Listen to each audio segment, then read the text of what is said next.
భారత న్యాయ వ్యవస్థపై తనకు అపారమైన గౌరవం ఉందని ముఖ్యమంత్రి రేవంత్ రెడ్డి అన్నారు. ఈ మేరకు ఆయన ఎక్స్ వేదికగా పోస్టు చేశారు. కొన్ని పత్రికలు తన వ్యాఖ్యలను వక్రీకరించాయన్నారు. తాను చేసినట్లుగా వచ్చిన వ్యాఖ్యలు కోర్టులను ప్రశ్నిస్తున్నానని అర్థంలో తప్పు పట్టించేలా ఉన్నాయన్నారు. కోర్టుల తీర్పును తప్పుపట్టే ఉద్దేశం తనకెప్పుడూ లేదని సీఎం స్పష్టం చేశారు.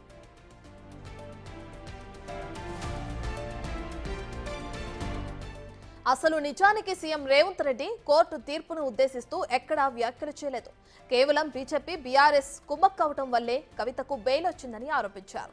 ఎంపీ ఎన్నికల్లో బీఆర్ఎస్ ఓటు బ్యాంకు మొత్తం బీజేపీకి షిఫ్ట్ అయిందని అభిప్రాయపడ్డారు. ఎంపీ ఎన్నికల్లో బీజేపీ కోసమే బీఆర్ఎస్ పనిచేస్తుందని ఆయన ఆరోపించారు. బీజేపీ 8 సీట్లు గెలుచుకోవడానికి హరీష్ రావు గట్టిగా పనిచేశారన్నారు ఆయన.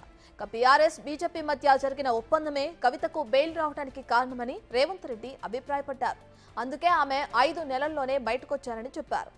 మనీష్ సిసోడియాకు బెయిల్ రావడానికి 15 నెలల సమయం పట్టిందని, కేజ్రీవాల్ ఇంకా జైల్లోనే ఉన్నారని ఆయన గుర్తు చేశారు.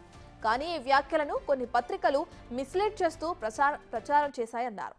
మీడియాలో వచ్చిన వార్తలకు విచారం వ్యక్తం చేస్తున్నట్లు తెలిపారు.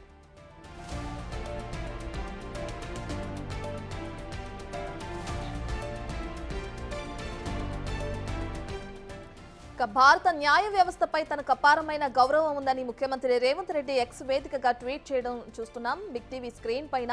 దీనికి సంబంధించి పూర్తి డీటెయిల్స్ మా డిప్యూటీ బ్యూరో చీఫ్ సాదిక్ అందిస్తారు. రైట్ సాదిక్, ఏదైతే రేవంత్ చెప్పారో కవిత విషయం బెయిల్కి సంబంధించింది, దాన్ని కొన్ని వార్తా పత్రికలు కానీ ప్రసారం చేయడం తప్పుడుగా ప్రసారం చేశాయి అని చెప్పి కూడా అటు సీఎం రేవంత్ రెడ్డి అంటున్నారు. దీనికి సంబంధించిన డీటెయిల్స్ ఏంటి, అసలు ఆయన చెప్పిన ఉద్దేశం ఏంటి, ఆయన చెప్పిన మాట ఏంటి, దాన్ని ఎలా వక్రీకరించడం జరిగింది సాదిక్? రత్న 29 ఆగస్టు 2024 ఇటీవల ముఖ్యమంత్రి రేవంత్ రెడ్డి మీడియాతో చిట్చాట్ చేయడంలో చాలా విషయాలు మాట్లాడడం జరిగింది. అందులో భాగంగా కవిత సంబంధించిన బెయిల్ అంశంపైన కూడా మాట్లాడడం జరిగింది. సో సహజ న్యాయ సూత్రాలకు అనుగుణంగా మనం వెళ్ళాలి అన్న దానిపైన, అది సహజ న్యాయ సూత్రము న్యాయబద్ధమైనటువంటి అంశాలను పరిగణలోకి తీసుకోవాలి. కోర్టులకు అదేవిధంగా సుప్రీంకోర్టు కానీ హైకోర్టు సంబంధించినటువంటి విధానంలో తమకు అపారమైన గౌరవం ఉంది.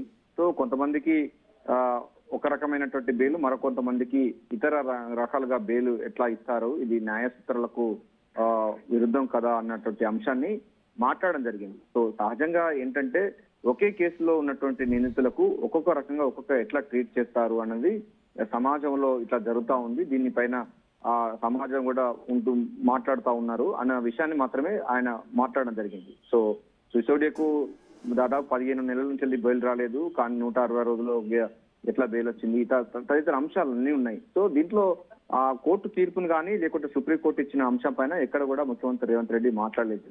సో ఒక్కొక్క రకమైనటువంటి విధానంలో ఒక్కొక్క విధానం ఉందన్న అంశాన్ని ఆయన స్పష్టం చేయడం జరిగింది. అయితే కొన్ని పత్రికలు ముఖ్యమంత్రి రేవంత్ రెడ్డి వ్యాఖ్యలను తప్పుదోవ పట్టించే విధంగా న్యాయ వ్యవస్థ యొక్క న్యాయపరమైనటువంటి అంశాలను పొందుపరుస్తూ కొన్ని పత్రికలు రాయడం వచ్చింది. సో దీంతో ముఖ్యమంత్రి రేవంత్ రెడ్డి రియాక్ట్ కావాల్సి వచ్చింది. న్యాయస్థానం యొక్క వాటిపైన కానీ న్యాయ వ్యవస్థలో తనకు అపారమైన గౌరవం ఉంది, తాను మాట్లాడిన మాట ఈ వేరే రకంగా ఉంటే ఇక్కడ పత్రికలు ఇతర అంశాలని చేసి పొందుపరిచిందని కూడా ఆయనే ఆవేదన వ్యక్తం చేస్తూ ట్విట్టర్ ఎక్స్ వేదిక ద్వారా ఈ యొక్క ట్వీట్ చేయడం జరిగింది.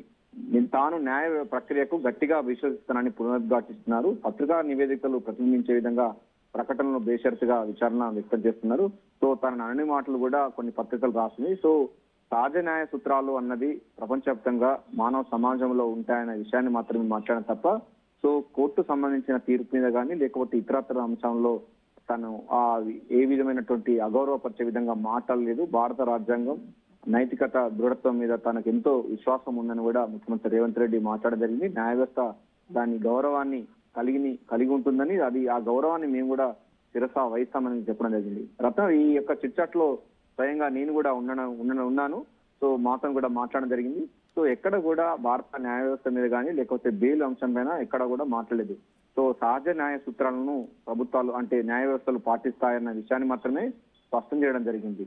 సో కవిత సంబంధించిన బెయిల్ విషయంలో ప్రతి వారికి, నిందితులకు కానీ సమాజంలో ఎవరికైనా హక్కులు ఉంటాయి, బెయిల్స్ వస్తాయి. ఆ బెయిల్ ప్రకారంగా చట్టపరంగా తన పని తాను నిర్వహిస్తారు, తన పనికి తాను వెళ్తుందనే విషయాన్ని ఎవరు చెప్పినా చెప్పకపోయినా భారత రాజ్యాంగ వ్యవస్థ కానీ లేకపోతే న్యాయ వ్యవస్థ తన కోర్స్ ఆఫ్ యాక్షన్ ఎట్లా ఉంటుందో ఆ రకంగానే ముందుకు పోతుంది. సహజంగా వాళ్ళందరూ కూడా న్యాయబద్ధంగా మసులుకుంటారు. దీంట్లో వేరే ప్రమేయం ఏముండదు. కానీ సహజ న్యాయ సూత్రాలకు విరుద్ధంగా తీర్పులు వచ్చినప్పుడు మాత్రం సమాజంలో ఇతరత్ర అంశాలను ఇక్కడ మనం అనుమానం పడవలసిన అవసరం వస్తుందన్న విషయాన్ని మాత్రమే మాట్లాడడం జరిగింది. అంతే తప్ప కానీ ఇక్కడ కూడా న్యాయ వ్యవస్థ మీద కానీ లేకపోతే తీర్పు మీద కానీ బెయిల్ విషయం కానీ కూడా మాట్లాడలేదు. ఎందుకంటే నిందులకు కూడా కొన్ని హక్కులు ఉంటాయి, ఖైదీలకు కూడా కొన్ని హక్కులు ఉంటాయి. రాజ్యాంగంలో ప్రతి వారికి హక్కులు ఉంటాయి, ప్రతి సమాజంలో ప్రతి వారికి హక్కులు ఉంటాయి. రాజ్యాంగం ఇచ్చినటువంటి నిర్దేశమైనటువంటి అంశం.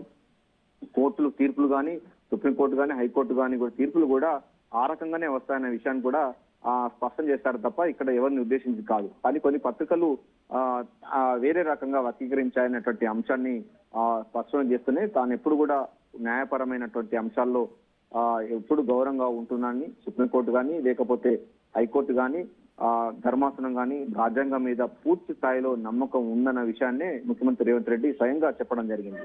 సో ఇది అంశాన్ని కొన్ని పత్రికలు 29 ఆగస్టు రోజు కొన్ని పత్రికలు తన అనని మాటలు కూడా ఆపాదిస్తూ కొన్ని పత్రికలు రాశాయి. దీనిపైన ఈ ట్విట్టర్ వేదిక ఎక్స్ వేదిక ద్వారా ముఖ్యమంత్రి రేవంత్ రెడ్డి తన యొక్క విధానాన్ని పేర్కొనడం జరిగింది. రత్న రైట్ సాదిక్, అయితే కవిత బెయిల్ విషయానికి సంబంధించి అటు బీఆర్ఎస్ బీజేపీ కుమ్మక్ అవటం వల్లే తనకి త్వరగా బెయిల్ వచ్చిందని చెప్పి కూడా అటు రేవంత్ అన్నారు. అయితే దీనికి సంబంధించి కోర్టు నుంచి కూడా ఏదైతే రేవంత్ చేసిన వ్యాఖ్యల్ని మేము తీవ్రంగా ఖండిస్తున్నామని చెప్పి కోర్టు నుంచి కూడా కొన్ని వ్యాఖ్యలు రావడం జరిగింది కదా, దానికి సంబంధించిన డీటెయిల్స్ ఏంటి? రత్న దేంట్లో అంటే డిల్లర్ లిక్కర్ స్కామ్ సంబంధించిన విషయాల్లో ముగ్గురికి అక్కడ ముఖ్యమంత్రిగా ఉన్నటువంటి ముఖ్యమంత్రిగా ఉన్నారు, అదేవిధంగా డిప్యూటీ సీఎం గా ఉన్నటువంటి సిసోడియా కూడా 15 నెలల నుంచి కూడా రాలేదు. సో అక్కడికి బెయిల్ రాలేదు. అంతేకాకుండా ఢిల్లీ ముఖ్యమంత్రి కేజ్రీవాల్ కూడా ఇంకా బెయిల్లో ఉన్నారు. కానీ కవితకు మాత్రం కేవలం 166 రోజుల్లో బెయిల్ వచ్చింది. ఈ విషయం పైన కూడా సమాజంలో చాలా మటుకు ఈ అంశం పైన చర్చ జరుగుతుందని కూడా చెప్పడం జరిగింది. సో ఒకరికి ఒక రకమైనటువంటి తీర్పు, మరొకరికి మరో రకమైన తీర్పు ఎలా వస్తాయి, దీని ద్వారా సమాజంలో ఎటువంటి సంకేతాలు వెళ్తాయనే విషయాన్ని మాట్లాడారు తప్ప మిగతా సంబంధించిన కోర్టు తీర్పును కానీ బెయిల్ ఎందుకు వచ్చిందనే విషయం కానీ ఎక్కడ మాట్లాడలేదు. బెయిల్ సంబంధించిన ఎవరికైనా బెయిల్ రావాల్సిందే. సో బెయిల్ అన్నది ప్రాథమిక హక్కు నిందితులు కానీ ఎవరికి కానీ. సో డెఫినెట్ గా నేర రుజువున కాకపోతే బెయిల్ వస్తుంది సహజం. సో అప్పుడున్నటువంటి అడ్వకేట్స్ ఇచ్చినటువంటి ప్రొసీడింగ్స్ బట్టి కానీ లేకపోతే సాక్ష్యాధారాల ఆధారంగా బట్టి మాత్రం బెయిల్ అనేది మంజూరు అవుతుంది. సో మనం ముందుగా చెప్పినట్టుగా ప్రతి నిందితులు కానీ ఎవరికైనా అందరికీ సమాజంలో అందరికీ కూడా సమానమైన హక్కులు ఉంటాయి. సో నిందితులు కూడా కొన్ని హక్కులు ఉంటాయి, నిందితులకు కూడా బెయిల్ అవడానికి ఆస్కారం ఉంటుంది. సో వాళ్ళకి నింద ఆరోపణ ఎదుర్కొంటున్న వారి తప్ప నిందితులు కాదన్న విషయాన్ని కూడా స్పష్టం చేయడం జరిగింది. సో ఒక్కొక్కరికి ఒక్కొక్క రకమైన ఒకే కేసులో ముగ్గురికి మూడు రకాలుగా ఎట్లా బెయిల్ వస్తుంది అన్న దాని మీదే మాట్లాడడం జరిగింది. అంతే తప్ప కానీ దీంట్లో ఏం దానిపైన సంబంధించిన కోర్టు తీర్పు మీద కానీ సుప్రీంకోర్టు మీద సంబంధించినటువంటి అడ్వకేట్ యొక్క ఆర్గ్యుమెంట్ మీద కానీ ఎటువంటి విధానం మీద మాట్లాడలేదు. సో ఒకే కేసులో అరెస్ట్ అయినటువంటి మనీష్ సిసోడియా గాని, కవిత గాని, అదేవిధంగా అరవింద్ కేజ్రీవాల్ గాని ముగ్గురు కూడా ఒకే కేసులో ఉంటే ముగ్గురికి మూడు రకాలుగా బెయిల్స్, అదేవిధంగా ఆ జైలు శిక్ష ఉండడం ఏంటి, దీని ద్వారా సమాజంలో ఎటువంటి సంకేతాలు వెళ్తాయి అన్న విషయాన్ని మాత్రమే మాట్లాడడం జరిగింది. సో ఏదైనప్పటికీ దాంట్లో మాత్రం బీజేపీ సంబంధించిన వాళ్ళు కొంచెం ఇన్ఫ్లుయెన్స్ చేశారు. అందులో భాగంగానే ఈమెకు బెయిల్ వచ్చిందని కూడా సర్వత్రా కూడా ప్రజాభిప్రాయం కూడా జరుగుతూ ఉంది. సో అందుకోసమే ఎందుకంటే 3 రోజుల పాటు మకాం వేసి బీఆర్ఎస్ సంబంధించిన నేతలు పలానా 29 రోజు వస్తున్నారు, కవిత రిలీజ్ కాబోతుందని కూడా ముందే ఎట్లా చెప్తారు అంటే బీఆర్ఎస్ సంబంధించిన సోషల్ మీడియా కానీ బీఆర్ఎస్ అగ్రనేతలు అందరూ కూడా పలానా రోజు ఆల్రెడీ కవితకు బెయిల్ వస్తుందని కూడా సిద్ధం చేయడం పట్ల కూడా కొంత అనుమానాలు ఉన్నాయన్న విషయం మాత్రం మాట్లాడడం జరిగింది. రత్న. Right, thank you Sadiq.